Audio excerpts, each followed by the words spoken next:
থেকে? এই গানটির একটি মজার ঘটনা আছে, আচ্ছা বলে নেই। মিড 70s এটা রেকর্ডিং হয়েছে, 74-75 এর দিকে।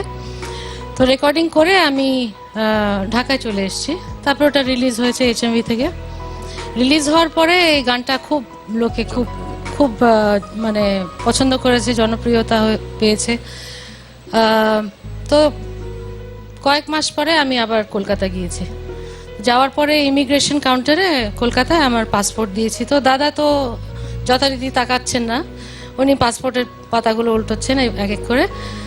নাম দেখে হঠাৎ করে তারপরে ছবির সাথে মিলিয়ে এরকম করছে, দিদি আপনি সেই সাদের লাও, সাদের লাউ। আপনি সেই সাদের লাও।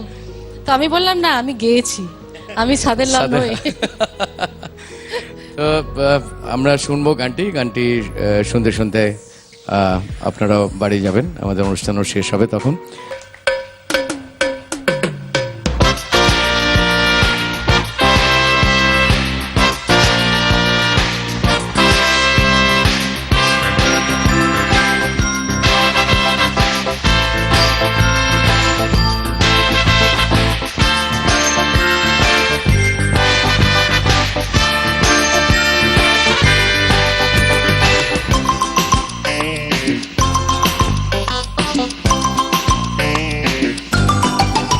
সাধের লাউ বানাইলো মোরে বৈরাগী, ও সাধের লাউ বানাইলো মোরে বৈরাগী।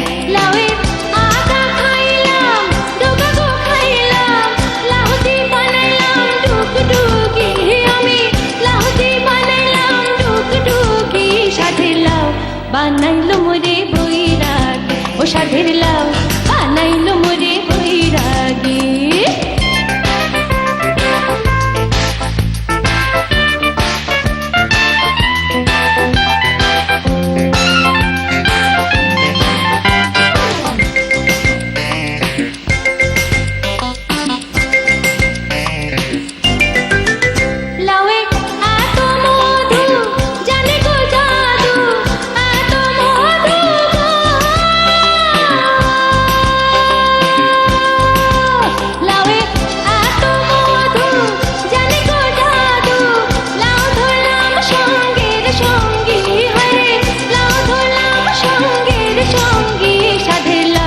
বানাইলো মোরে বৈরাগী, ও সাধের লাউ